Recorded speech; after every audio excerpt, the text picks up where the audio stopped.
G'day, it's Rainy here, time for another tier chart. And this time we're doing Dreamworks animation, so let's get started, shall we? So I've put my haven't seens already down. I haven't seen Trolls or the Croods. I wasn't a Trolls fan as a kid, I thought they were really creepy. I was more of a Care Bears kid. Never got around to seeing the Croods, don't know why. I guess it just never came on at a convenient time or whatever. But yeah, alright, let's start from release date, since I think that'll be easier. And I'm going to go, it's been a while since I've seen a few of these movies, so I'm just going to go onto Wikipedia at the same time and just quickly check the plot so it gives me a reminder. But yeah, first one, Ants, the Bug's Life ripoff. Or is it the other way around? Well, either way. So Ants is, it's fine. Yeah. I mean, did anyone really care that much when it came out? It came out at the same time as Bug's Life. Everyone was like, oh, wow, look, it's from Pixar. Ants kind of just got, like, shoveled to the side, and it had... well, who was in it again? Woody Allen, Dan Aykroyd. I don't think people really cared that much. It's just one of those movies that's just exists. You know, the first one in a series or whatever for a studio. What can I remember from it? Get stuck with the princess, just like in Bug's Life. There's a war, which wasn't in Bug's Life, but oh man, I remember that war being really bad. Ants getting cut in half. Oof. I'm sure that was traumatizing for a few kids. But yeah, whatever. What was next? Let's see. Next was, oh, Prince of Egypt. You thought the 2D animated ones would have come first. Prince of Egypt. Well, there it is. I think I know where this one goes. No, not there. Best. Honestly, Prince of Egypt, one of, kind of underrated, but definitely one of the best animated movies. I mean, I think people from any culture, any religion can actually enjoy it, because it's one of those stories that has a lot of, it's very relatable in a way, wanting to find your own freedom, get out from the rule of tyranny and a dictatorship, that sort of thing. And the music is amazing. The visuals are just absolutely stunning. Oh my goodness. Even the worst song in that is actually better than most other songs from these sorts of movies. If you haven't seen it yet, definitely go and do it. After that was Road to El Dorado. Wow. This is actually... There it is. Oh. You know what? I'm going to put that in the best as well. Because who doesn't love the two main characters? Couple of scamps running away after a con gone wrong, getting the horse. Also, one of the few movies to have a dirty scene. I think people know what I'm talking about. Wasn't seen, but yeah, I really like the friendship. Also, the fact that the priest, I think it's implied that he actually knows the entire time that they're not actually gods or anything. But he kind of doesn't care, because he's like, you brought joy and good things to this village, and that's the best that we could actually ask for. A lot better than the guys that came next. Oof. Okay. Also, music pretty good, yeah. And next is Chicken Run. Where are you, Chicken Run? Aha. Now, Chicken Run, I'm gonna... Oh, I know it's an Aardman Studios one, but I'm going to put it as enjoyable. I think there was a lot more that could have been done with it. It's a very isolated film, has a bit of that liar reveal storyline that gets a bit annoying.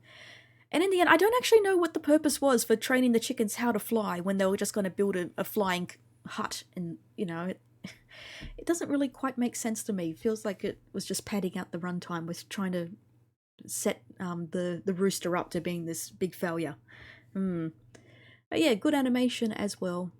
I do like a show that has a movie that has British accents too.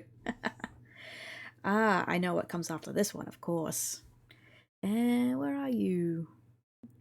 Oh my god, so many Shrek movies. Oh yeah, Shrek. So Shrek.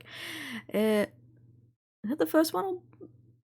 I cannot... No, that would be the fourth one, because I can see Rumpelstiltskin. Ah, there we go. Do I put it in the best? No, I can't, because I'd just be... If I put it in the best, it's just because of the memes. I mean, Shrek memes. It's Ogre now. Ogres are made of layers. Oh my goodness. Who doesn't love this movie? I mean, it was a movie made on spite, and is one of the best movies created via spite that I've ever seen. So many memes. I mean, if you haven't seen it, I feel sorry for you. But of course, that means you might have had to have seen the sequels. And there's one sequel in there. I'll get to it. All right, next is Spirit. I'm gonna put that as enjoyable. It's been a very long time since I've seen it, but from what I remember, basically a wild horse has a friendship with a local kid. I think that's him there on the cover, and then he gets captured by cowboys and gets tried to be broken in, that sort of thing. Ends up freeing himself. Who was? I think the horse was actually. Oh, Matt Damon was the horse. That's right. I thought that was really weird. It felt like the horse shouldn't have spoke, but they had Matt Damon horse. Why is it whenever Matt Damon voices something, it always comes off really weird? But yeah, I remember that being a pretty decent movie. And I think it's had a few weird TV show spin-offs or something. Kind of weird that they would do it for such an old movie after such a long time. I don't really get it. Alright, next is Sinbad. Definitely not as good as Prince of Egypt or Road to El Dorado. So I'm just going to put it in... enjoyable. I think it still looks really good, even if the plot line's a bit But it's been a long time since I've seen it. But they definitely tried to put a lot of effort into it, which is a good thing. It just didn't quite live up to the expectations I think other people had for it. Now what have we got? Shrek 2. Where are you, Shrek 2?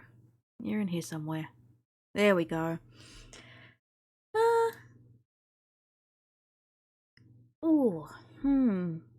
It's actually a pretty good movie as a sequel.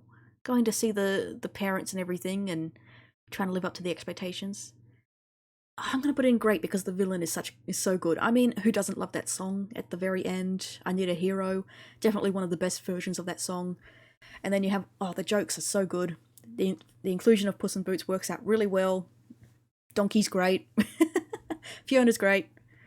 Shrek has to work out his marital problems and his own shortcomings as an ogre, compared to a princess and what her childhood dreams were. It worked out really well, didn't it? But of course, then we had Shrek the Third. Oh, I'll get to that, yeah. Oh, wait. Oh, no, the next one. Oh, terrible, horrible, very bad Shark Tale. Will Smith fish. Who thought this was a good idea? Oh my goodness. A shark trying to be a dolphin. Angelina Jolie fish. Robert De Niro. I mean, Jack Black was in it, but still. Oh, Martin Scorsese was in it too. All these good voice actors, or actors in general, and you end up with Will Smith fish. And it's so uncanny valley. It's so creepy. Who came up with this? Oh my goodness. Oh, Renee Zellweger fish is definitely the creepiest looking character of the entire bunch. Ooh. Ugh, I feel bad for whoever was involved in this movie, and I'm just going to leave it in there, and let's move on. Madagascar.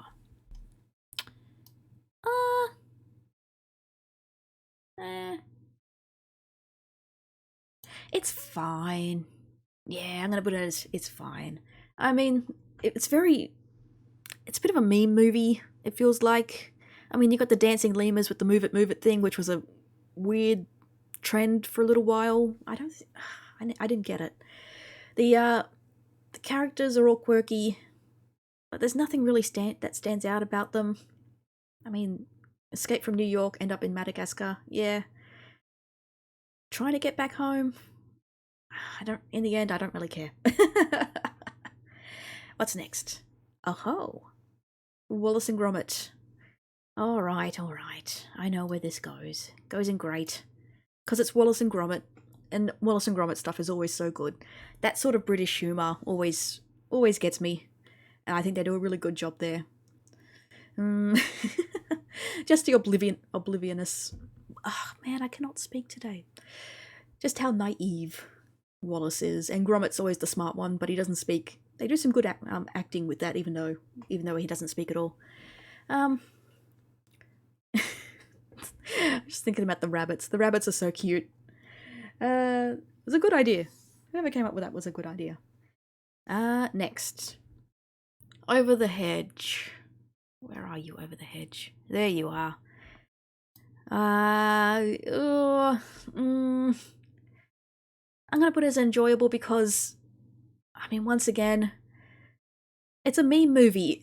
It's definitely a meme movie, and it's got the liar reveal plot all over again. I think it's one of the more overt ones as well, but I enjoyed it.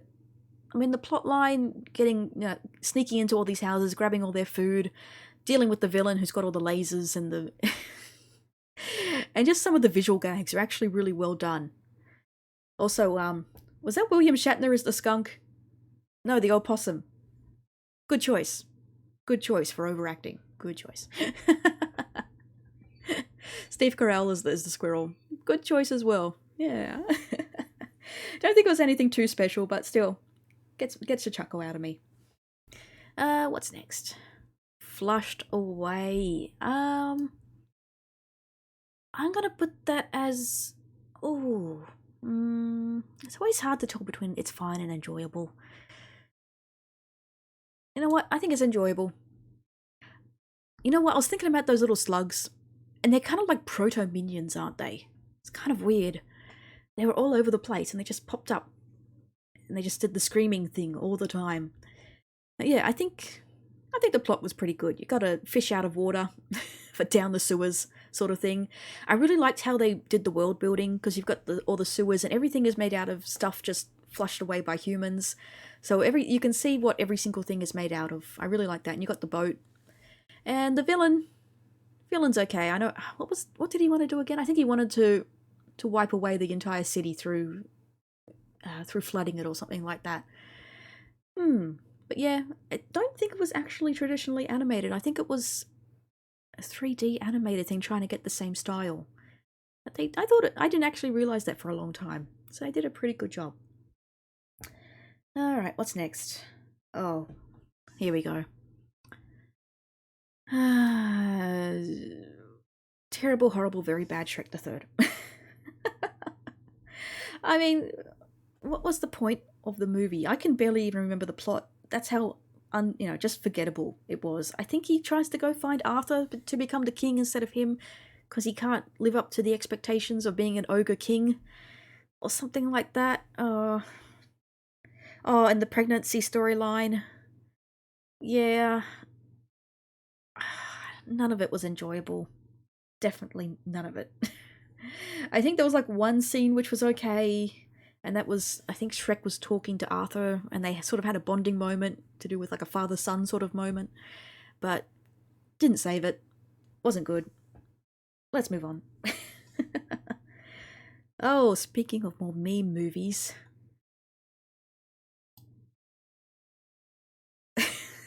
No. Oh my god. Where do I put this? No, I'm not going to put it in the best. I promise. It's fine. Okay, I'm going to put it as it's fine. Jerry Seinfeld B is fine. They tried. The B puns. So many B puns. I mean, I don't... Do I want to watch this movie again? I mean, if it was just on, I'd probably sit down and be like, what am I watching again? Why am I subjecting myself to this? But I don't know, there's something charming about it at the same time. Even if the whole plot is just so ridiculous. Bees suing humans in court over honey, the planet dying because of bees. Well, actually, that might be a good message about how important bees are. I mean, it's based in real life, isn't it? But in the end, it's still B-movie. Okay, let's go on to a much better movie, which is Kung Fu Panda. Oh my goodness. I'm putting that as great. For the 3D animated movies for DreamWorks, I definitely think Kung Fu Panda is their best franchise out of all. It pays such homage to action, like kung fu action movies, wuxia, martial arts films in general. Yeah, the choreography is amazing, and I really like the whole entire message of, you don't necessarily have to look the part in order to be the best. You can still find a way to get by through your own wits and skill, which Panda does because Po, isn't it? Yeah, because he doesn't actually fight the villain one on one. He actually uses comedy.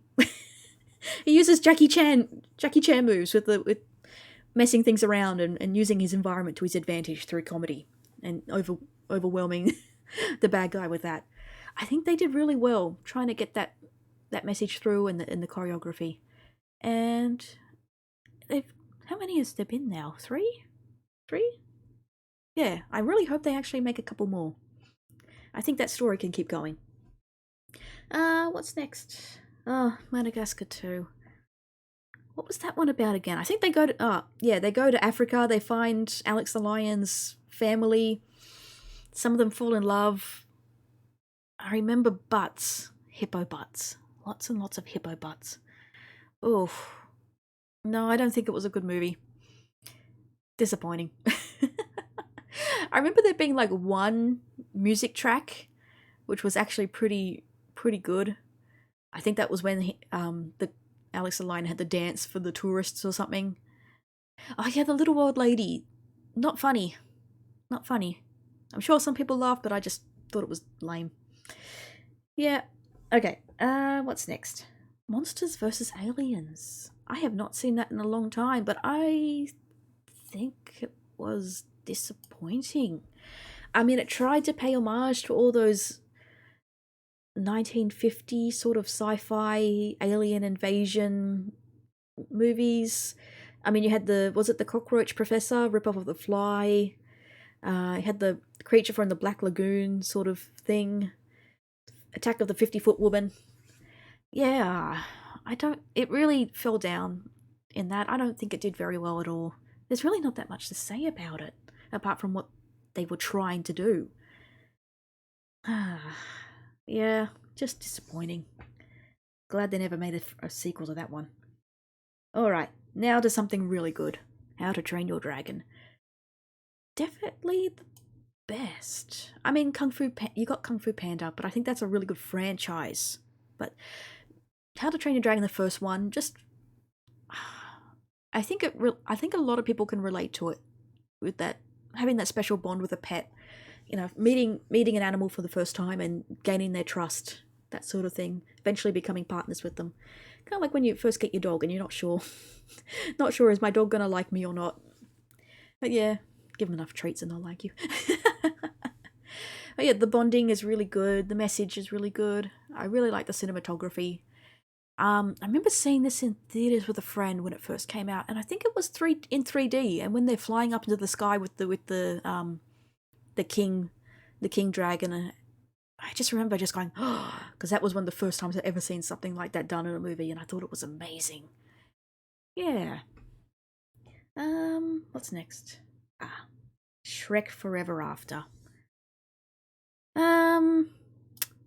Actually, I wouldn't say it's as. I'm gonna put it as enjoyable. I do think it's actually pretty good, but it's not on the level with the first two movies.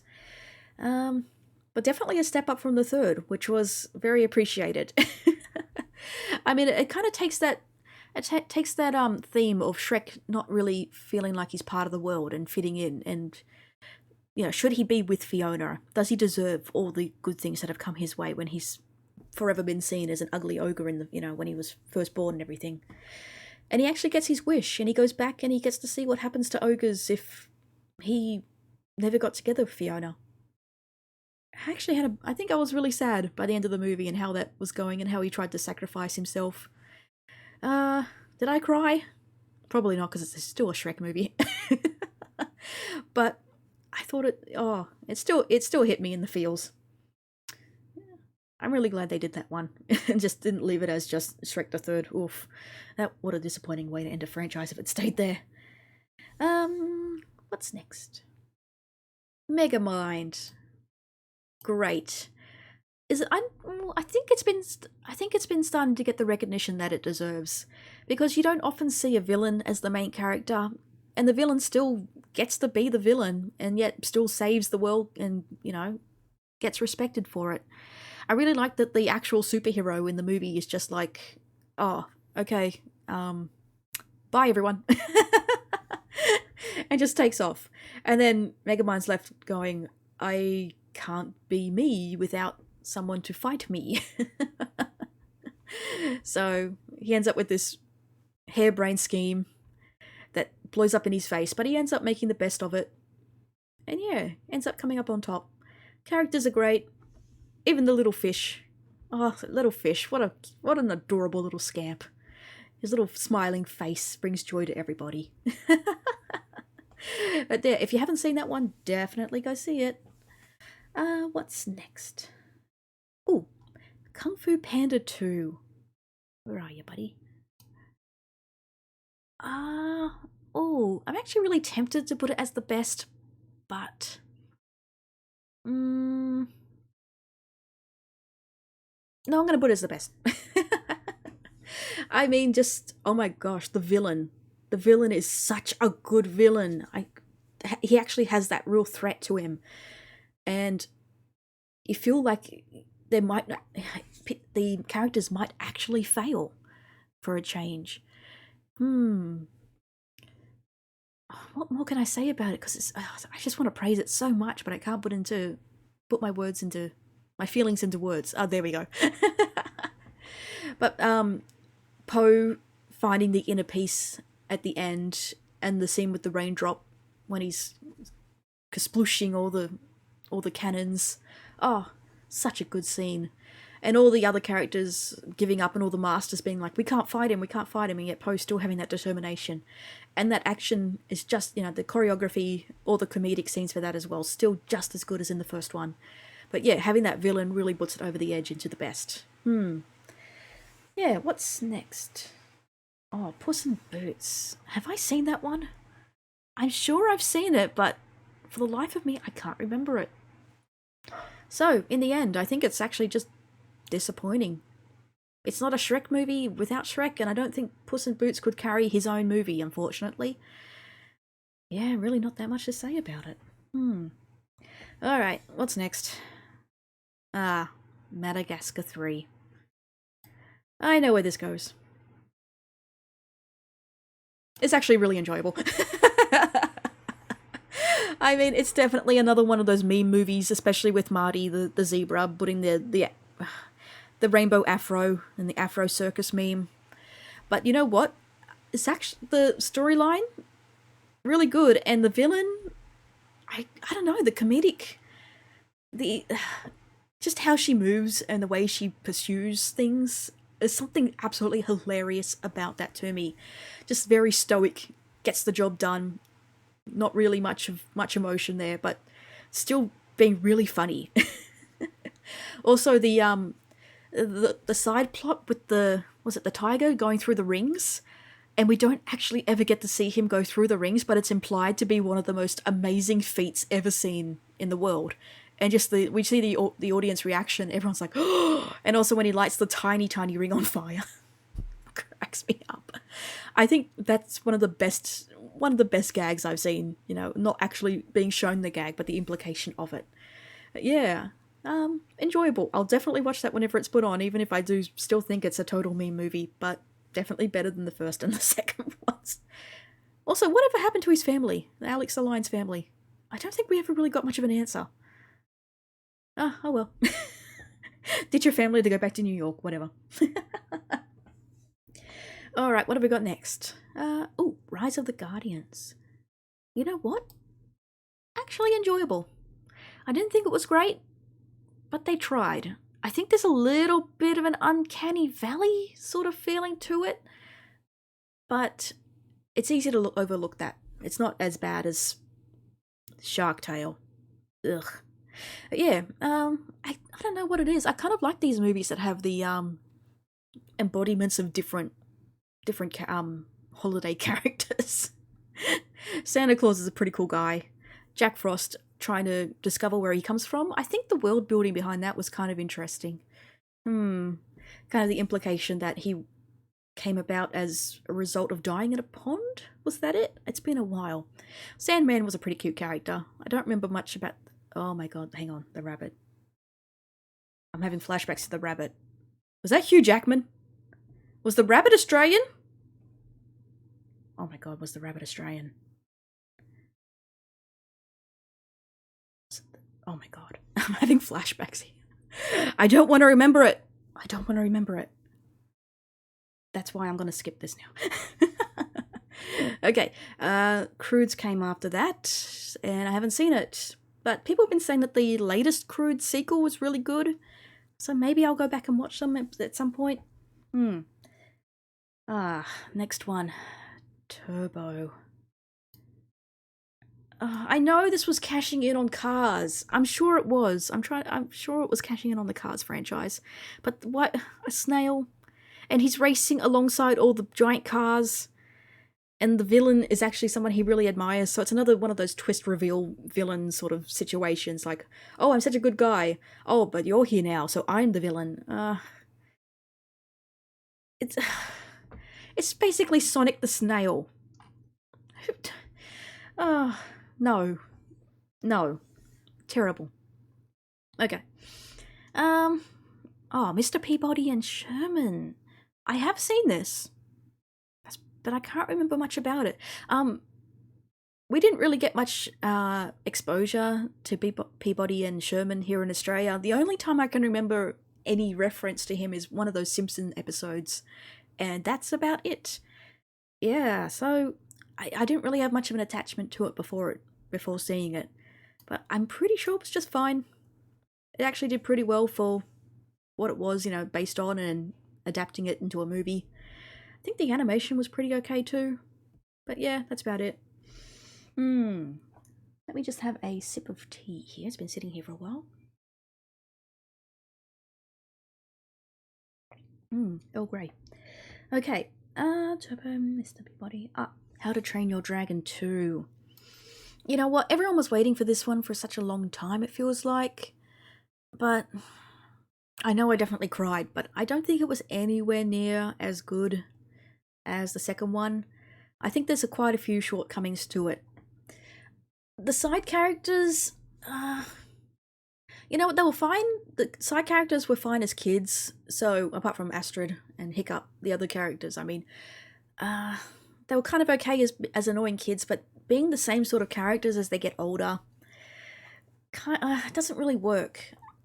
Well, not in this movie at least, because if you've seen the TV show, the TV show's actually really enjoyable in a really weird way, because it lets the twins basically have the entire TV show is basically for the twins, and it allows them to completely shine with their twisted personalities and their hijinks. I remember there being, I can't remember the names of the characters anymore, because they're kind of weird looking, kind of weird sounding, aren't they? But the twins have a weird relationship with a chicken, and the chicken's like really important in some way, or at least in inspiring the characters to do better. Yeah, but I'm really glad the TV show exists, but How to Train Your Dragon 2, I think they could have done better. There was a few things they could have done better, especially the villain. I can't remember much about the villain except him just wanting to rule over dragons or something like that. I mean, okay. Yeah, still good, but not as great. Alright, what's next? Penguins of Madagascar. Actually, you know what? I'm going to put it as enjoyable because the penguins are probably the best thing out of Madagascar. They're always got some sort of scheme going on. I love the weird relationship they have and all the special talents. I mean, one can hide anything in his body. The other one, the little short, dumpy dude, he's so cute. And he's so naive. And they're always... The whole spy shtick Really good. I can't remember much of the movie, but I just remember having a good laugh over it the entire time. Alright, what's next? Home. Oh, did I see Home? I really don't remember. I'm sure I've seen it. I can't remember it, so I'm just going to put it as haven't seen. How weird. I guess it was really forgettable in the end. Alright, Kung Fu Panda 3. So 1 was in great, 2 was in the best, 3... I think it's fine. I don't know, there was something really weird. Something really weird about it. Even though he finds his family and everything, and I can't remember the movie very much, which is very odd. But I remember being kind of disappointed in it, even though it still had some of the elements of the previous ones with the action and the relationships, but just didn't reach those heights from before. And yeah, I guess it's fine. It's fine. Well, then what? Oh, Trolls is next. And oh, hang on, I've missed something here. Joseph and the King of Dreams. Ah. I have seen that. Definitely not as good as Prince of Egypt, unfortunately. So I'm just going to put it as it's fine. Because there's really not... Even though it's the same sort of vein as Prince of Egypt, everything is just toned down. Animation's toned down, songs toned down. Yeah, I think it was a direct-to-video sequel anyway, wasn't it? Yeah, it was a direct-to-video. Bit unfortunate that it couldn't have been better. Okay, oh, no. Award-winning movie Boss Baby. Oh, you know, you could easily turn this into a horror movie if you'd cut the trailer right. Oh, the whole premise of this movie. I don't think it's nearly as bad as Shark Tank. Oh, do I? Oh. Oh.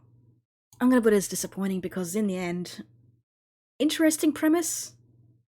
A baby factory machine thing where the babies speak and they actually have corporate roles. I mean, I think I said in the Disney movie I have a weird thing about corporate-based movies. But, yeah, there are some parts of that movie I just wish I could forget. Moving on. Captain Underpants. You know what? It's fine.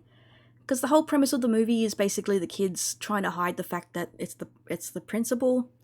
And I think some of the scenes are pretty fun, but it's kind of the same issue. I'm too old for Captain Underpants, so there's really not that much to say about it. I'm sure a lot of kids really enjoyed it though. And finally, How to Train Your Dragon 3: The Hidden World. We waited so long for this movie as well, and in the end, I think it's just enjoyable. I don't think it was nearly as good as the other two. I think having to wait so long for it really hurt it, hurt the hype around it. And I don't know. Having to send all the dragons away at the end. Yeah, there's really not much for me to say about this one either, because I'm sure I could go into it if I had more time, but yeah.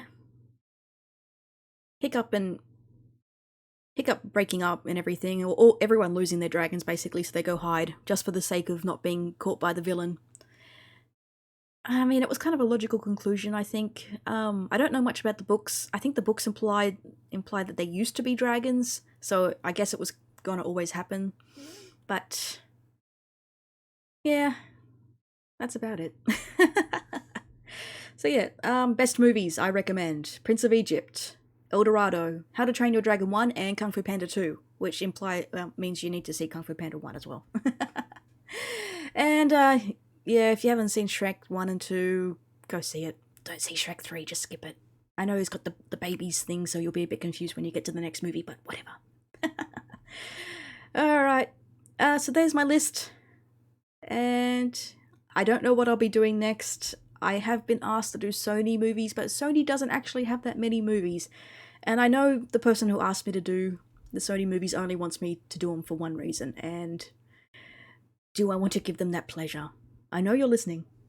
I'll think about it. All right, bye everyone. See you next time.